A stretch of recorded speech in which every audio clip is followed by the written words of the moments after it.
Item ಯಾವುದೇ ಇರಲಿ try ಮಾಡಿ ಆಚಿ ಚಿಕನ್ ಮಸಾಲಾ. ವಿಜಯ್ಗೂ ರ್ಯಾಲಿಗೂ ಆಗಬರಲ್ವಾ ಅನ್ನುವಂತಹ ಪ್ರಶ್ನೆ ಮೇಲಿಂದ ಮೇಲೆ ಉಟ್ಕೊಳ್ತಾ ಇದೆ. ಕರೂರು ಕಾಲ್ತುಳಿತದಲ್ಲಿ ದುರಂತ ಸಂಭವಿಸಿತ್ತು. ಅದಾದ ನಂತರದಲ್ಲಿ ಒಂದಷ್ಟು ಚೇತರಿಸಿಕೊಂಡು ಈಗ ಮತ್ತೆ ರಾಜಕೀಯದಲ್ಲಿ ಪುಟಿದೆದ್ದಿರುವಂತಹ ದಳಪತಿ ವಿಜಯ್ ಮತ್ತೊಂದು ಅಂತಹದ್ದೇ ದುರಂತಕ್ಕೆ ಸಾಕ್ಷಿಯಾಗಿದ್ದಾರೆ.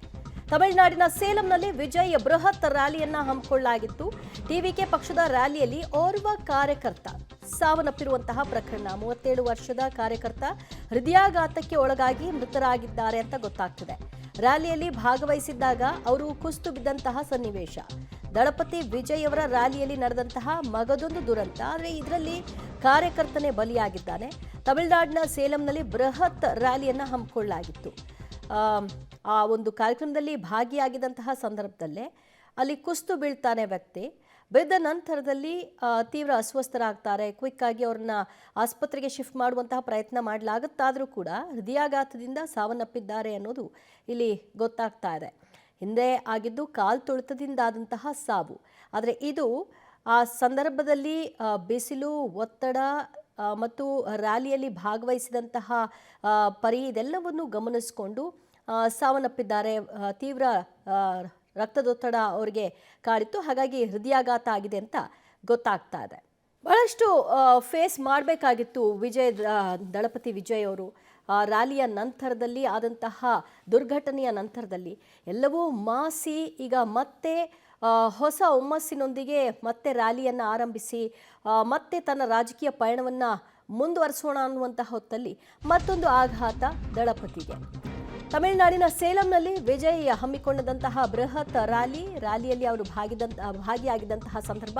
ಕರೂರು ದುರಂತ ಬಳಿಕವೂ ಕೂಡ ವಿಜಯ್ ಎಚ್ಚೆತ್ತುಕೊಳ್ಳಿಲ್ವಾ ಅನ್ನುವಂತಹ ಪ್ರಶ್ನೆ ಬರುತ್ತಿಲ್ಲ. ಟಿವಿಕೆ ರ್ಯಾಲಿಯಲ್ಲಿ ಕಿಕ್ಕಿರಿದು ಕಾರ್ಯಕರ್ತರು ಸೇರ್ಪಡೆಯಾಗಿದ್ದಾರೆ. ರ್ಯಾಲಿಯಲ್ಲಿ ಸುಮಾರು 5,000 ಮಂದಿಗಷ್ಟೇ ಅವಕಾಶವನ್ನ ಕೊಟ್ಟಿರೋದು. QR ಕೋಡ್ ಹೊಂದಿದ್ದವರಿಗೆ ಮಾತ್ರ ಅವಕಾಶ ಅಂತ ಪೊಲೀಸರು ಕೂಡ ಹೇಳಿದ್ರು. ಆದರೆ ನಿರೀಕ್ಷೆಗೂ ಮೀರಿ ಕಾರ್ಯಕರ್ತರ ಸೇರ್ಪಡೆಯಾಗಿದೆ. ಇದು ಕೂಡ ಒಂದು ಈ ದುರಂತಕ್ಕೆ ಕಾರಣ. ಅತಿ ಹೆಚ್ಚಿನ ಜನಸಂಖ್ಯೆ ಒಂದೆಡೆ ಸೇರಿದಾಗ ಆ ಒತ್ತಡಕ್ಕೆ ಒಳಗಾಗಿ ಈ ರೀತಿಯಾದಂತಹ ದುರ್ಘಟನೆ ಸಂಭವಿಸಿದೆ ಅನ್ನುವಂತಹ ಮಾಹಿತಿಯೂ ಕೂಡ ಲಭ್ಯವಾಗ್ತಿದೆ. ಮತ್ತಷ್ಟು ಮಾಹಿತಿ ಪಡೆಯೋಣ ನಮ್ಮ ಪ್ರತಿನಿಧಿ ಶಬ್ಬೀರಿಂದ. ಶಬ್ಬೀರ್, ಮೃತಪಟ್ಟಿರುವಂತಹ ಆ ಕಾರ್ಯಕರ್ತನ ವಿವರಗಳೇನು ಮತ್ತು ಹೃದಯಾಘಾತದಿಂದ ಅಂತ ಹೇಳಲಾಗ್ತಾ ಇದೆ, ಆದ್ರೂ ಕೂಡ ಅಲ್ಲಿನ ಒತ್ತಡದ ಪರಿಸ್ಥಿತಿ ಏನಿತ್ತು? ದಿವ್ಯಾ, ಈಗ ಪೊಲೀಸ್ ಮೂಲಗಳಿಂದ ಸಿಕ್ತಿರುವಂತಹ ಮಾಹಿತಿಗಳ ಪ್ರಕಾರ ಈಗ ಮೃತಪಟ್ಟಿರುವಂತಹ ವ್ಯಕ್ತಿ ಹೃದಯಾಘಾತದಿಂದ ಸಾವನ್ನಪ್ಪಿರುವಂತದ್ದು. ಮತ್ತೆ ಆತನ ಹಿನ್ನೆಲೆಯನ್ನ ಕೂಡ ಪರೀಕ್ಷೆ ಮಾಡಿದಂತ ಸಂದರ್ಭದಲ್ಲಿ ಆತ ಹೃದಯ ಸಂಬಂಧಿ ಕಾಯಿಲೆಗಳಿಂದಲೂ ಕೂಡ ಆತ ಬಳಲ್ತಾ ಇದ್ದ ಅನ್ನುವಂಥದ್ದು ಕೂಡ ಗೊತ್ತಾಯಿದೆ.